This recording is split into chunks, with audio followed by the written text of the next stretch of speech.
Yeah, yeah. So, first question ko is, how and when did you start your business or your gallery? So, pakilala ko na yung sarili ko. Yeah, my name is Larry Herrera. I'm the curator of the Herrera Art Gallery Marikina. So, nag-start tong business na to. Talagang ano ako, web designer and vlogger. Tagal na, siguro mga 15 years na. I'm known as the Pinoy Adventure Rider sa internet. Tapos ano, nung minsan may nalabas ako na vlog na isa tungkol sa mga artist na nagpipaint sa pader, muralist.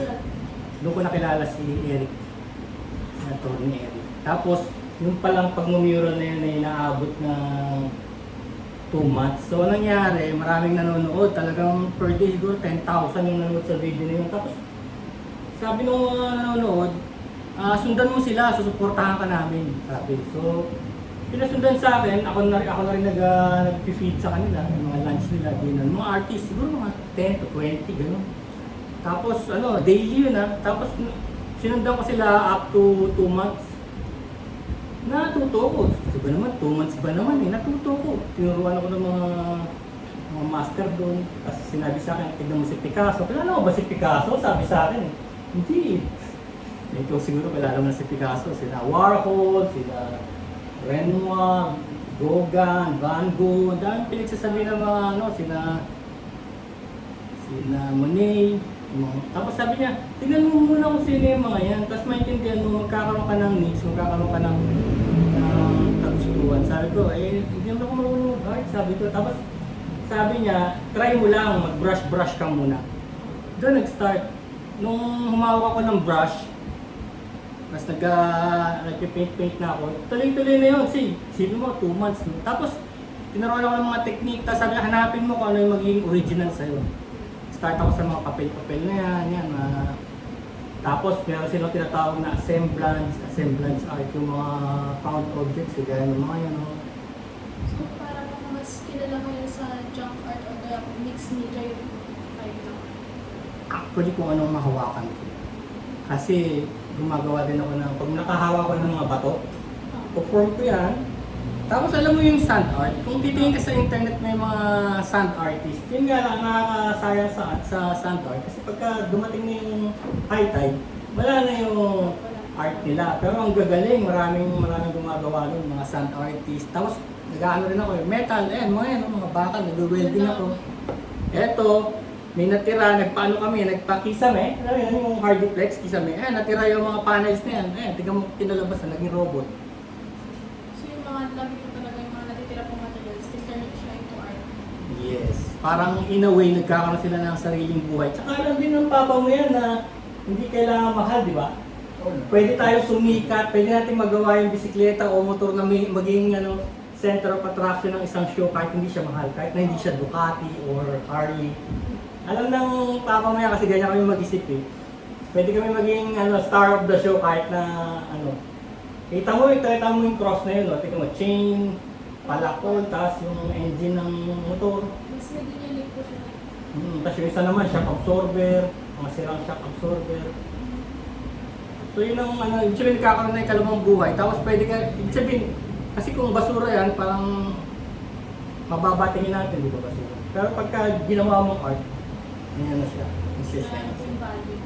Oo. Saka syempre, hindi lang basta pera, yung artist mismo, sinasagit niya yung soul niya. Sabi parang parang first and foremost, kailangan ikaw muna sumaya bago sila. Tapos yung medyo emotional siya, tsaka medyo yung ang tawag doon, yung feeling, no? Yung feeling mo talaga yung Dito po kasi natin na-express yung exacto, yung mga ganun. Lahat, frustrations natin, happiness, lahat. Tapos magkakaroon tayo na para ma-show natin sa world na ito ako, siguro makikilala mo na ako dahil ito yung mga gawa ko. Ganun. So, ano po yung nagpa-inspire sa inyo na mag-open ng gallery? Kasi yung lupa namin dito, ang laki. Kasi dati, 6 kami magkakapatid, nandito kami lahat. Tapos habang tumatagal, yung sister ko napunta sa Singapore, nag-move na sa Australia, tapos yung mga brothers ko nagpunta na sa London, yung isa kong brother nagpunta na sa Pasig. So, anong nangyari, yung naiwan dito, ako na lang. ang daming bakanting spaces hanggang sa likod. So yun, sabi ko madali lang gumawa ng gallery. Actually, paglabas natin dito, may hallway dyan, tapos may isa pang ganito sa kabila. So, alam po dyan. Pero ito po pinaka-main. Ito yung pinaka-start. Kumbaga start pa lang ito. Kasi, lalo may lalabas tayo, pakita ko sila hanggang sa likod. Naapektuhan na yan ng art na, pati motor, bro, di ba yung mga motor, kinakalikot natin. Grabe yung mga motor, naging chopper na siya. So, ano po naging sa tingin niyo, ano yung naging strength po ng business? Actually, hindi, ang art kasi talaga masasabi ko hindi siya tungkol sa pagyaman. O, pag dumating ka ron, swerte mo. Pero hindi yun eh. Ang gusto ko ma-express yung sarili ko, as an artist, as a vlogger, gusto kong pasahin yung sarili ko. Actually, pag meron akong problema sa mundo, nag-art ako nawawala eh. Kumbaga, doon na pupunta sa kanya eh. Kung talagang matsambahan mo may makakilala sa'yo, tapos makapag-show ka ng malaki, fine and good. Pero actually, hindi ko inaantay yun eh. Kumbaga, as an artist, magiging hopeful. Lagi kang may hope na, baka sakaling ito na yun. Baka may makilala akong isang philanthropist na gusto yung style ko. Gano'n. Parang lagi kang hopeful na may mangyayaring maganda sooner or later. Pero actually, hindi yun yung pinaka-target mo. Kasi mapupustrate ka lang kung sa'yo yayaman ka kagaya nila Picasso or nila Warhol. Pero karamihan naman ng mga mayayamang artist, patayin eh. Nagmamahal lang yung mga art nila pagkapatayin eh. Ang nakikinabang yung mga auction house, negosyante. Nakakaranas din po kayo ng art block? Ngayon hindi na. Kasi may internet eh. Pwede kang tulungan eh. May AI. Tsaka marami akong kilalang artist na sila gumagamit talaga ng AI. Kasi gumagamit rin ng printing products. Hindi na yung sabi mo, papagawa sa'yo buong hallway ng Mega Mall, tapos isa-isahin mo. Hindi na. Meron ng mga technology ngayon na minsan papaprint nila yan. I-wrap na namin ilalagay niyan. Tapos, sample lang. Wala kang video, sayang eh. Oh. Yung mga ganito, yung mga outline nito kagaya niya, magazine yan. Meron na siyang figure sa loob. Hindi na ako nag-iisip. Ang ginagawa ko na, tinatakpan ko na lang yung ayaw ko, kagaya ng katawan niya or ang natitira na lang yung eyes niya. Sabi hindi na ako nag-iisip, gusto ko nang palitawin yung facial expression niya, pero actually hindi na from scratch na nakita ko na lang. Ganun na. Ang pinaka-block ko na lang yung pag muulan, gano'n, tapos pangit ang panahon, gloomy, di ba? Parang wala kang gustong gawin, gano'n. Ano po yung mga weaknesses na na-encounter niyo? Sa art? Laging nandun kasi naglilinger pa rin yung ano bang mangyayari sa buhay ko. Dahil sinasabi nga nila, wala naman daw pera sa art. Pero sa investment lang, ang dami ko nang na-invest kasi itong area na to pwede ko itong parent eh, pero hindi, ginawa ko ganito. Dati may nag-rent dito eh. Ginawa ko ganito, so yun ang investment ko, tapos nagpunta pa ako sa BPO, natulog to. So habang nasa BPO, wala namang gumagamit nito. Yan ang tuloy-tuloy lang kasi manood ka ng mga video ng mga auction houses at saka yung mga video ng mga artists kung paano sila nagsimula. May inspire ka eh. Tignan mo hanggang ngayon, dinadrive nila tayo. Patay na sila, pero dinadrive pa rin nila tayo. Sila Andy Warhol. Tsaka yung mga pang-apis sa kanila. Pang-apis sa mga kina Andy Warhol. Inapi talaga sila dahil bakit ganyan ang gawa mo? Gumagamit ka ng mga Coca-Cola, gano'n, yung soup can. Sila Warhol, nag-paint siya ng mga soup can. Kasi araw-araw, mahirap sila eh. Soup can, yung Campbell soup can. Pinaint niya yun lahat.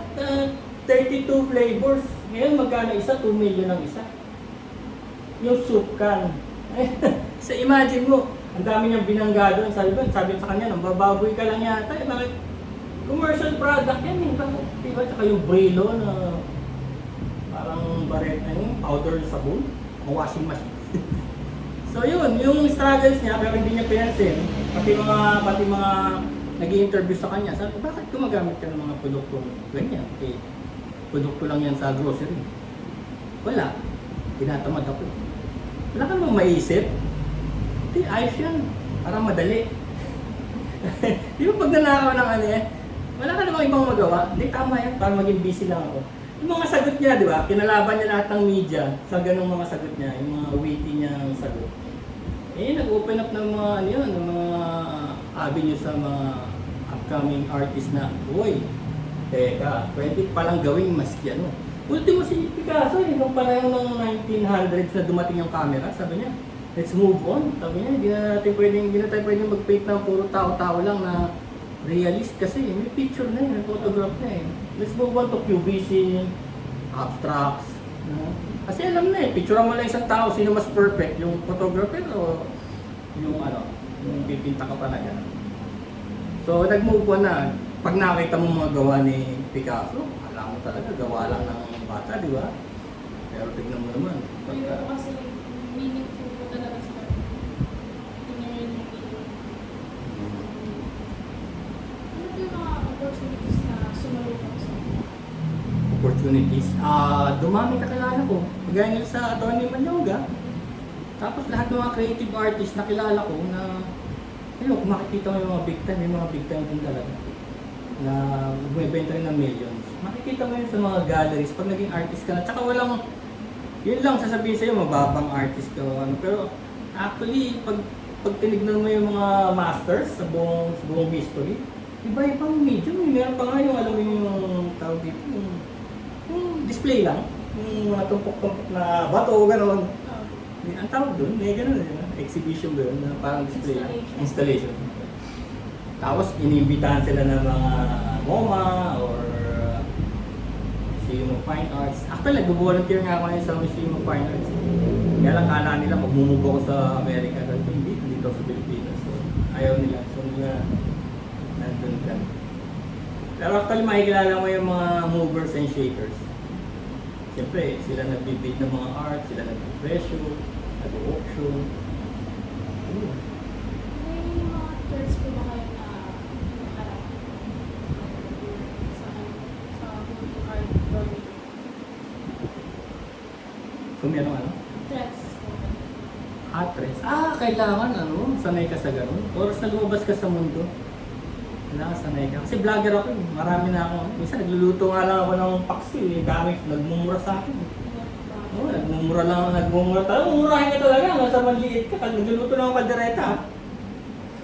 Sabi na, bakit ang kaldereta mo? Hindi ganyan ang kaldereta namin. Isipin mo, as simple as that, di ba? Makikita mo yung mind ng mga tao. As simple as that. Kailangan ba akong murahin? Dahil nilagyan ko ng peanut butter yung kaldereta ko.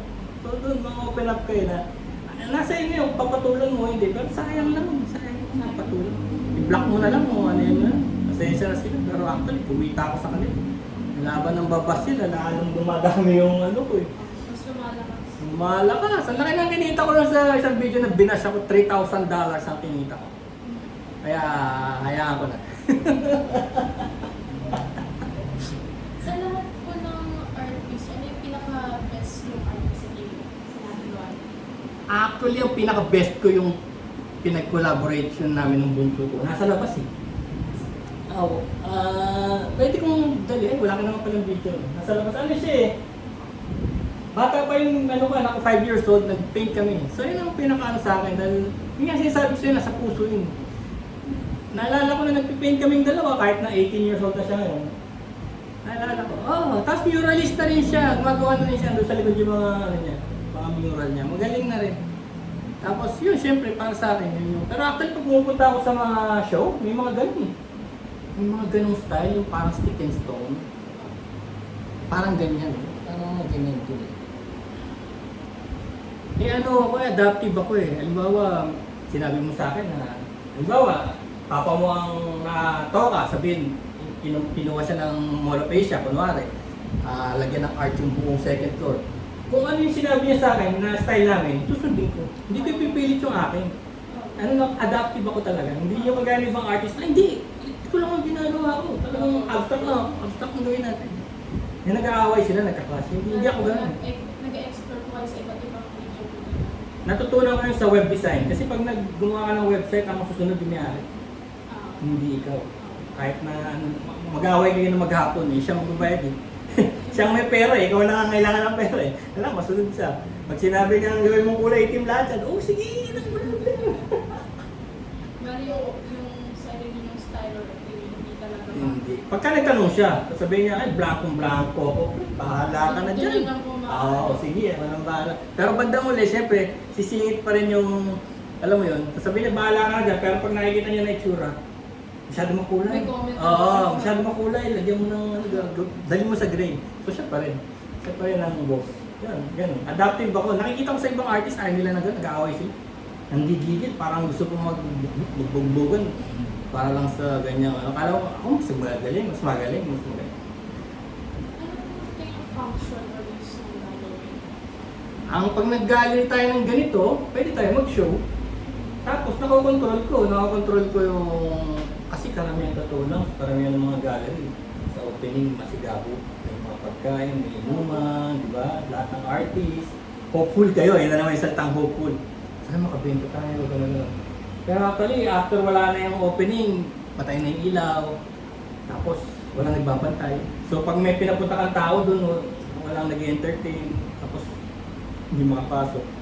So yun na napansin ko. Kaya sabi ko, kahit sa mga mall pa yan. Kasi yung ginagawa ko kasi, pagka sumali ako sa isang shop, pumupunta ako sa ibang days, hindi na makapasok. Sarading main gate, gano'n. So sabi ko, kailangan talaga para kung may mangyari sa'yo dito, kailangan magkaroon ka ng sarili mo. Kahit, sabi nga ng ibang artist, kahit bigyan mo ko ng 1 meter by 1 meter. 1 meter by 1 meter, di ganito lang yun. Bigyan mo ko ng ganitong pwesto pa sa sarili ko. Kasi pag meron kang ganyan, di sabihin, may address ka, pupunta sila, di ba? Parang po sa mall, nakita ko tayo ng mga gallery.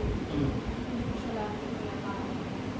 Pero pagka nasa dito, nasa internet, o meron kang live live coverage. So pwedeng lang, yun ang mga gusto ko gagaya pwedeng kahit walang tao, kung may tao sa gallery, makikita sa live, di ba? Sa isang page, gano'n. So it's meron nila na may tao pa rin.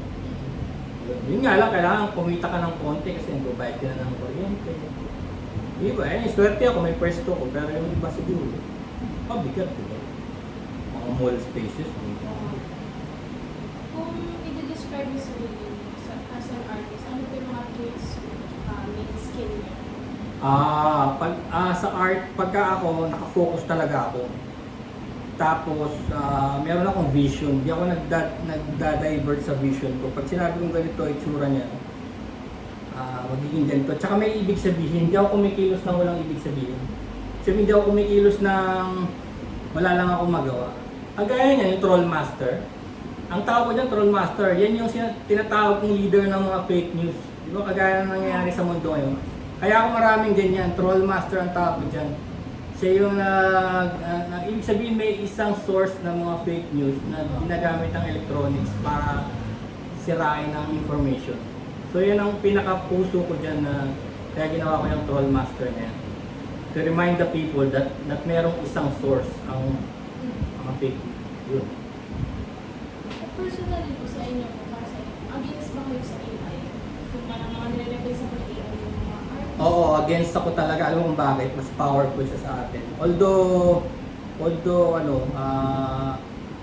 mabilis ang trabaho, kaya lang, mas powerful siya, lalaroin lang niya talaga tayo. Tsaka, hindi lang trabaho kinukuha niya, magte-take over siya. Sobrang galing niya. Pakita kita na sample dito, magulat ka na ang bilis niya. Yung mga gagawin mo siguro ang isang linggong art, gawin niya ng 5 seconds. Mamaya, sa sample lang kita ito, ginagawa ko, mga thumbnails. Tapos, gusto mong gumawa ng libro, baka yung less than an hour. Gagawin niya, posters, gusto mo ng movie, gusto mo yung picture, pagagalawin, Kahit kanta ka, bilis ka lang mata. naging composer nga ako eh. Meron ako mga kinompose na kanta dahil sa AI eh. Nilagay ko na ng lyrics, tapos pag kinanta ko to ng sarili ko, magiging akin to eh. Kasi walang copyright. Yung mga ginawa kong kanta sa solo. Kaya nakakatakot kasi una-una, di man ako kahit kailan magiging composer. Bigla ako naging composer. Hindi naman ako, yung animation na ginagawa namin sa commercial, yung gumawa kami ng CrossFit commercial, grabe, 3 buwan. Siguro pag paggawa mo rito, wala pa 1 minuto. Ang rendering nun, 1 buwan. Wala pang 8 seconds yata yun. Yun. Segundo lang gawa na. Kasi ang production cost noon, yung mga animation namin sa mga kotse, yung mga pilalulundag sa rampahan, ang production cost noon in the millions. Tapos dito gagawin mo AI free.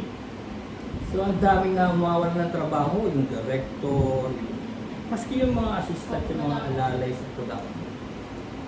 Tapos ang matindi ngayon, pag nag-a-apply ka ng trabaho, bibigyan ka ng qualification na marunong ka ba mag-AI, marunong ka ba mag-Claude, o sabihin na, marunong ka mag-Zapier.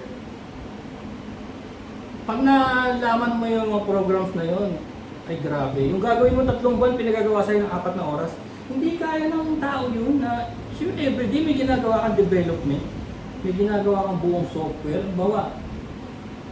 Tinuutusan mo na siya eh. Bawa sa'yo, pag may dumating kang email, sagutin mo. Puprogram mo siya, sasagutin ng walang tao, walang sumasagot sa email niya. Tapos, i-prioritize mo. Ito yung priority 1, ito yung medium lang, ito yung spam. Gagawin nyo ng program mo, na ikaw ang nag-program. Bis na dapat trabaho mo yun araw-araw, binigyan mo na lang sila ng program na ginawa mo in 4 hours, pwede ka na niyan sipain. Pero ikaw ang gumawa ng program. Using the AI tools na yung AI tools ngayon, kaya niyang manipulahin up to 7,000 software. Kaya niya, Google, lahat. Sabi, bawat tong YouTube. Kaya tingnan mo, marami ngayon yung mga AI model, nakakatakot. Try yung mga AI model, hindi totoong tao. Pero akala ng mga tao, totoo siya. Tapos ang ginagawa, nagpapaano pa yun, nagpapasponsor pa dun sa AI. Ibig sabihin, pati yung mga kumpanyang malalaki, akala nila yung AI totoo. Hindi nila alam, gawa-gawa ng mga taong kagaya ko na nasa garahe lang na gano'n. Araw-araw gumagawa ng AI. Akala mo yung AI na yun, tao. Siyempre, sobrang ganda, sobrang pogi. AI! Yun, nakakatakot, di ba? Tapos yung mga kabataan, hindi nila tuloy alam kung bang tao na ito na hinangako, ito na iba na tao o hindi. Ito bang singer na? Nakita mo yung singer na country singer na napakagaling kumanta. Million ng follower overnight. Ang galing kumanta, ang galing ng boses, ang galing ng lyrics. Nalaman ko lang na hindi totoong tao. Ang haba ng kanta niya. Ang daming stanza. Sabi ko, hindi naman ganito tumatakbo ang kanta. Bakit nagkaroon ng kanta na 10 minutes? Doon ko na naduda, hindi totoong tao to. Hinahanap ko, hindi nga totoong tao. Akala ko nanalo sa mga American na. Ito, ano. Ang ganda ng boses, lalaban pa sa boses ng AI. Wow. Tingnan mo ang pinagagawa ng AI. Last question po, anong nabibigay yung tips sa art student ko lang? Believe in yourself, huwag ka makikinig sa mga kritiko. Dahil yung mga kritiko wala talaga namang meron niyang sasabihin kahit anong mangyari. Tapos, go lang ng go. Tandaan mo, ang creative arts, ikaw ang unang fan. Yung sarili mo, ikaw mismo ang unang fan at walang iba. No? Pagka nagagandahan ka dyan, paglaban mo. Di ba? Tsaka pag tumingin ka sa masters, sa mga art sa buong mundo, iba-iba talaga. Iba-iba talaga. Hindi mo pwedeng sabihin mas masarap ang paksiw mo sa paksiw ko. Magkaiba talaga tayo ng panlasa. No? Kung sa south puro sili, kung sa north ay sa south puro gata, di ba? Sa north, puro sili. Hindi mo pwedeng pagbanggain yan. May kanya-kanyang ano. So yun lang may papayo ko. Paglaban mo yung style mo, sarili mo, be adaptable, adjustable, gamitin mo yung AI. Kasi ako, ginagamit yung AI kahit alam kong delikado. Walang tayo magagawa eh. Nag-pour na sila ng million dyan, billion. Sina Elon Musk, sina Jeff Bezos. Nag-pour na sila ng billion. Itutuloy nila yan. Ginagamit na yan sa mga submarinong walang driver, sa mga drone na umaatake sa gera, walang driver, sa mga tanking walang tao. Autonomous ha? Walang nagdidi. Baka kala mo, control. Hindi, autonomous. Paalisin nila yan. Tapos, actually, nag-BPO kasi tinuturuan namin yung ibang AI. Pinasok kung paano namin tinuturuan. Kasi nga, nagsimula yan sa Trollmaster. Sabi ko, kung may chance tayong kalabanin to, malaman ko kung paano natin siya tinuturuan. Napaka-ironical. Tinuturuan natin yung mas matalino sa atin. Tinuturuan namin yan, yung kung paano mag-distinguish ng... Siyempre, sabihin mo aso. Dapat nakita niya aso, frontal, ganyan pala aso, gano'n, ang paa. Paano kung yung aso, tato na lang ang paa? Ang tawag niya dun? Tuturuan namin siya. Sabihin namin kung aso na ito, sa kasahan na puto lang paa, aso pa rin yan. Paano yung aso kung nasa back view na? Wala na yung uso, wala na yung mata. Aso pa rin yan nakatalikod. Aso pa rin yan side view. Yun, tinuturuan namin siya para maging more siya na maging tao. Worldwide yun. Yung gumagastos yung mga big company. Kaya pagka nag-autologous na yung mga tangke, alam na niya. Hindi aso to. Mukhang kalaban to. Kaya dyan na, ito na. Eh parang sa'yo, nakabalaklava, naka AK-47. Lahat ba ng kalaban, naka ganun. Nakakatawa, diba? Babarilin, tatangkihin na lang niya yung tao niya. Di ba nangyayari sa Syria na meron silang binomba na wow mali. 2 pamilya nasa SUV na portil mabalbas lang na nakatub. Siyempre, lahat naman ng nasa Middle East nakaputi. 2 pamilya, tinamaan ng drone. Patay na. 22. Nagkakamali. So yun, inaano nila, doon din daw papunta. Ano gagawa natin? Kaya marami akong art na tungkol sa AI. Yan pa yung sa payo. Tignan mo yan, AI yan na nakaano. Pero yung crime scene, di ba pag namatay yung isang tao, nililinyahan yung paligid. Eh, isip ko, namatay yung AI, siya naman ang nililinyahan. Nakasplat siya sa kalye.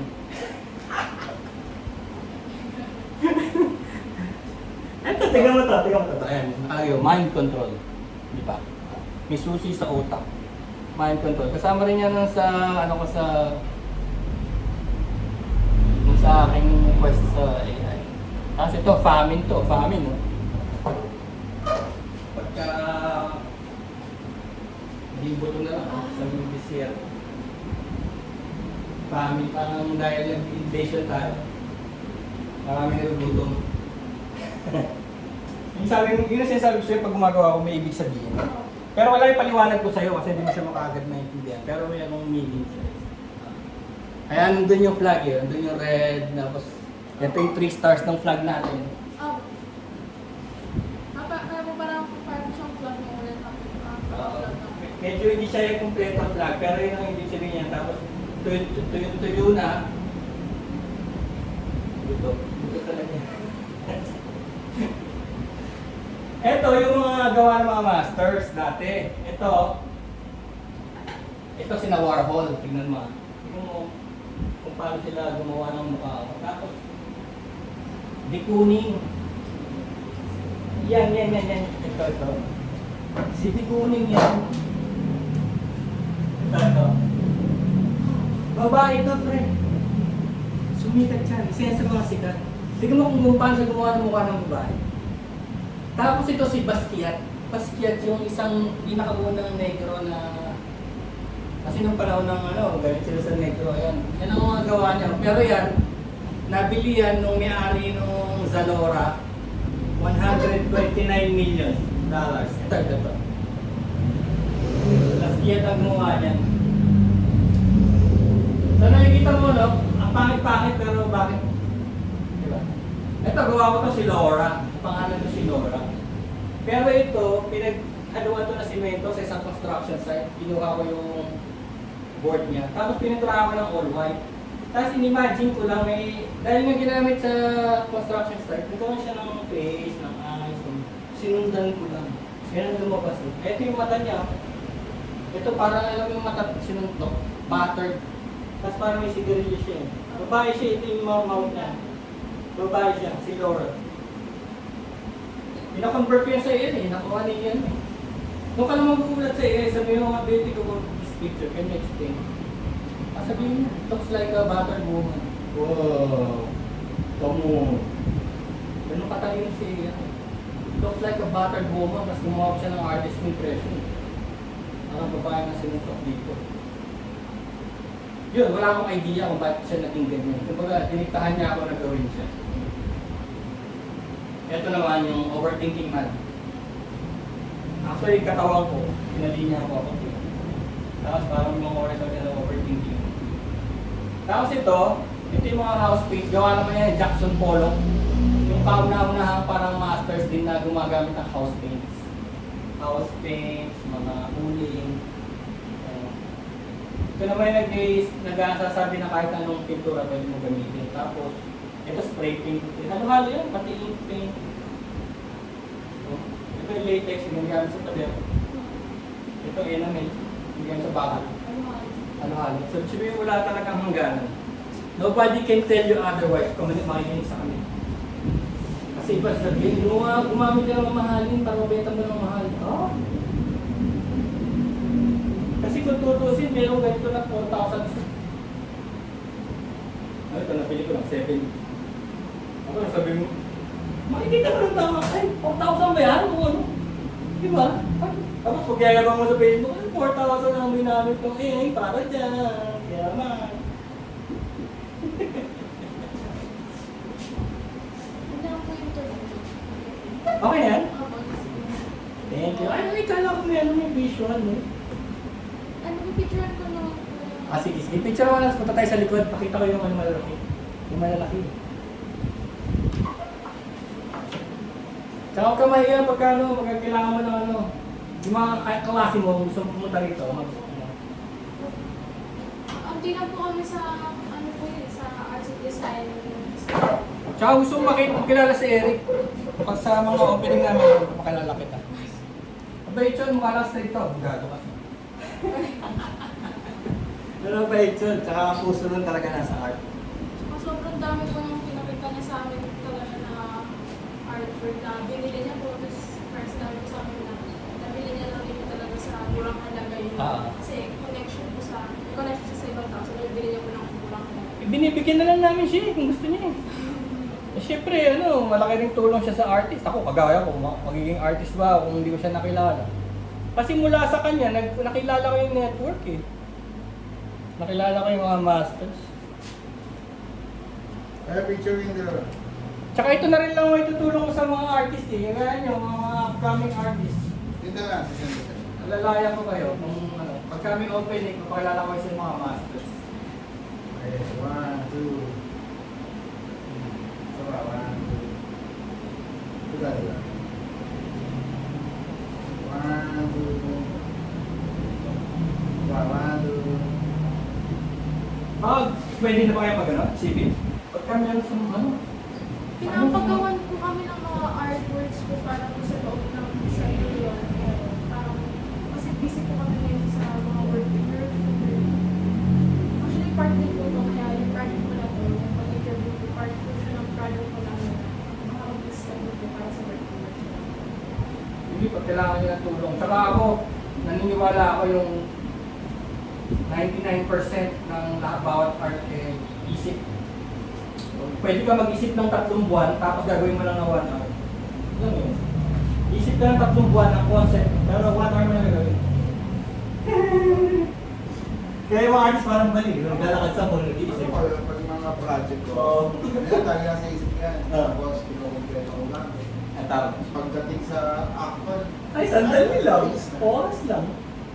so, ano ang in-explain ko sa kanya kasi yung art niya, iba na kasi ang pag pinag-usapan niya ng art, napakalawak. Kasi nahaluan na tayo ng AI at technology. Sa contemporary art na ngayon ang uso, yung mga bago. Ito, resin pour. Resin pour yun. Ito yung mga latest to. Yan ang gusto kong pag-aralan.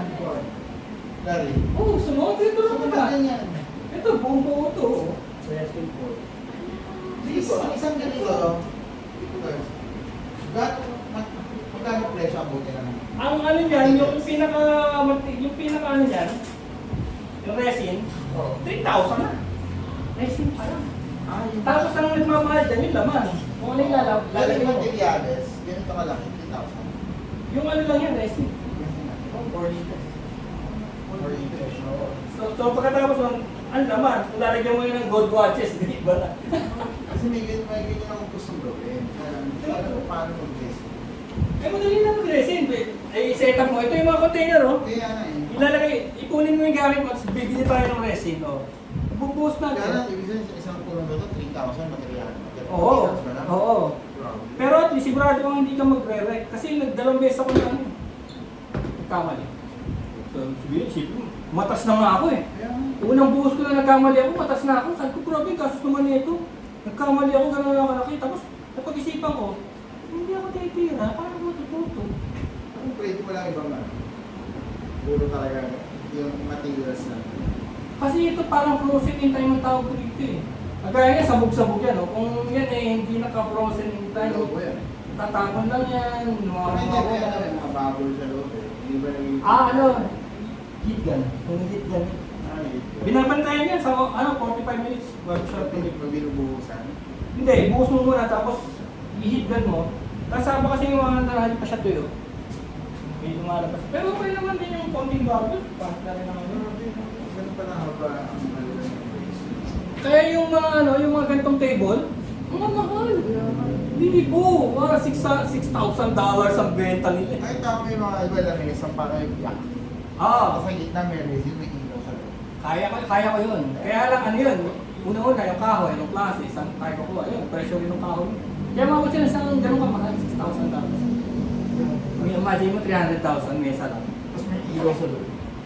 Oo, madali yun. May nabibiling din yun. Oo. Oo. Tapos na USB, kaya lang pag napundin, nasa loob eh. Pero kaya yun, kagaya nito, layer 1 pa lang ito. May sabihin, hindi pa ito tapos para maging mesa. Kasi 4 layers. 600 ang isang layer. 600 pesos. Oo, 600. So yan, layer 1. Makagawa ka lang ng ganyan. Ito, layer 1 pa lang yan. Hindi pa kasama yung mga laman doon ba? Kaya hindi pag ng-layer 1, tapos nagpato ko ng layer, hindi halata. Hindi halata. Kaya lang, pwede mo na pwede ka na ulit pag ginagamit, naka-suspend na. Pero yung yung may mancha, Ito, nag 4 layers to. Ang iba yung mga... hindi mahalata. Hindi rin. So bago mo i-layer yan, that's hugasan mo na. Hugasan lahat para sa likab mo, pero hindi ililiyahin. Iba na ngayon, clear na siya. Hindi ko na ililiyahin. Sa kanya yung morabilia sa bahay. Tapos mga nabubulak na yung mga pintura, yung mga... Ito ba? Lifetime yan talaga. 1970s ko, oo, nawawala na. Kapag ginanyan Pero pag mo kay AI, liliwanag yan. Ganun talaga sige, AI din Ito. Oo. Gagawin ni AI 4K. Iba pa yung mukha niyo. Lulong. Nakatawag si... May specific rin ako. Kailangan kayo nagsimula. Nung nanalo si Bongbong. Nung nanalo tong si Bongbong Marcos, doon ako nagsimula ng gallery. Hindi, may artist. Kung sasama ko yung digital art, kasi yung web design, art na rin. Kaya na. Artist siguro mga 2,000 pa siguro. Before that siguro. Kasi nag-web design ako art na rin yan. Kaya lang digital lang. Tsaka natutunan ko sa pagkukuha ko ng website, nakukuha ko yung gusto ng may-ari. Kasi siya, more kamay. Pwede mo rin pag gano'n yun. Yan sabi ko kasi, tangking mo yung Ventura, si Ronald Ventura. Ngayon, gusto ko siyang bilang ng parang drawing pad. Ah. Parang ma-convert niya na sa digital. Tsaka madali na yan. Pag Kasi siya talaga manual ang papilat ko. Hindi ko kasanay sa ano eh. Hindi ko Papilat tapos siya. Kaya parang magandang pwede na rin. Kaya lang, sabi ko sa kanya, yung mga ganyan generation, way back. Ngayon, nakaluwang mo na lang.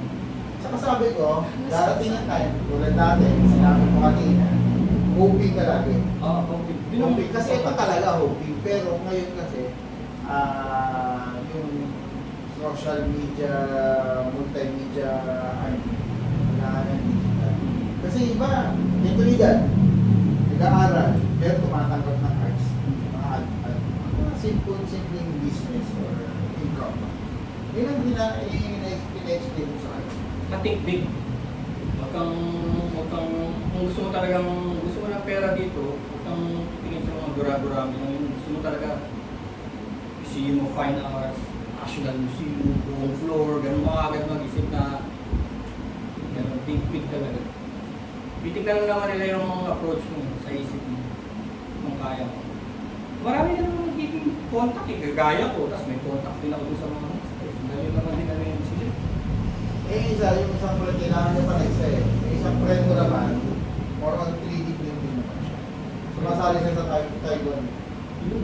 Ang problema, mahihain. Pakilala mo sa akin para pumapanaw ka. Kasi totoo lang, meron din mga artist na gumagawa ng 3D, yung mga kagaya ng sarili nilang characters. Yan. Ganun siya. Hindi mo magawa yung Voltes 5, pero titiba ka sana sa Voltes 5. Ganun siya. Gumagawa siya ng mga karakter. Pagkaya niyan yung Voltes 5, di mo na yung pwedeng pagkaperahan kasi may rights yan. Yung mga ganun ko. Sipin mo, kahit na hindi mo yung Sa gawin. kanya naganda ng gawa niya, kunyari, yung mga basahan, Oo. parang nagiging siya si Casper. Magkakaroon ng pangalan. O kaya kumuha siya ng sarili niya mismong karakter. Meron siya. Ganito, ito. Kumuha siya ng parang ganito. Dami niya, nananalo na sa Toy Con. Kaya lang nangyari na. Cosplay din ako eh. Cosplayer din ako. Meron ako mga costume din. Nangyari kasi tropa na. Nanalo nga ako sa Pinto Art Museum. Yung Halloween costume party. Nanalo ko. Ito, hindi pa nakakapunta doon. Ay, na ako. Dali mo ron. Lubigan ako. Sabi yung Brian. Pag may opening, gusto mo, para makilala. Ano pa na inaaya to pag lagi mo Pag may opening, kata tayo libre. Hindi ko alam. Actually, meron yata eh. Yun na eh. Mahirap kasi pumunta rin doon ng kunyari kami lang. Pero siyempre, maganda yung meron kang kasama nga rin. Dapat may kasama ka kasi tatanungin nila kung sino nag-imbita sa'yo. Kailangan alam mo yung pangalan niya. Dati kasi pa kung sino-sino pumapasok, alam mo bakit? Bongga mag-opening si Pinto. Bongga talaga. Ang dami pagkain. Ang dami alak. Kaya kung sino-sino pumapasok doon. Ang mind. Oo, yung iba. Tsaka siyempre, nakakalibre ka na kasi magkano ang entrance doon, di ba? 250 ha. Nakalibre. Eh, wala lagi ako doon. Gusto ko nga rin mag-show doon eh. Gusto ko nga rin mag-show talaga doon. Kaya lang. Wala eh. Hindi na nag-ride. Ha? Hindi na nag-ride. Meron kami sa 17, kaya di kita mayayain na dahil ano eh. Gusto mo ba? Rough road eh. Hindi, no kami, sa kakalit namin, Cavite. Camping. Sila motor kayo dala nyo ba? Hindi, gusto mo magdalhin yung van sa 17. Saan? Pero yung ano, meron ka bang yung van mo ba merong tractor tayo? O hindi? Lang city lang. Yung outdoor van mo, yung Ano? may tractor tayo doon, hindi ano, wala. Ayaw Kaya niya, namimili kami ng Oo, kasi ano yung Aurora. Highway yun eh, pero nakagraba siya ngayon eh. Pero ang saya. Ang saya doon, kung pinakakuha ng mga lobster na ano, Pacific. Madalas, ito last time, nasa ano kami, talaga ulit kami. Ah, doon sa Tanayo. Ngayon, may nag-invite sa akin sa Cavite. Campsite. Pinapapromote ng kaya. May kasama rin akong dalawang laro. Gusto ko talaga katandalin doon kasi ang ini, ang tawag doon Masama Point Fishport. Wilderness talaga. Fresh na fresh. Ang dalawang mo to? Yung CB110, kasi ang kasama ko Yamaha 115 eh. Hindi ko man pwede dalhin yung malaki dahil mabagal lang ng takbuhan namin. Tsaka yung mga yun, may mga girls kami ah. May mga girls kami na mga in the 20s lang, in the 18 years old. Kasama namin, bibilib ka rin eh, tignan mo ano. Kasabay namin sa rough road mga girls din. Mag-drive din ng mga motor. Talaga yung women empowerment, balance na talaga eh, no? Hindi mo masasabing mahina eh. Hindi naman namin din sila inaalalayan. Oo. Mas malakas pa nga load din sa Oo, yung isa nga, 18 years old, sumemplang pa yun eh. Pero understood naman, sumemplang din ako dun sa ang dulas kasi nung dahil. Hindi ko lang makita yung artwork na may best artwork. Sabi ko, kasama lang. Ah, sige. Tara.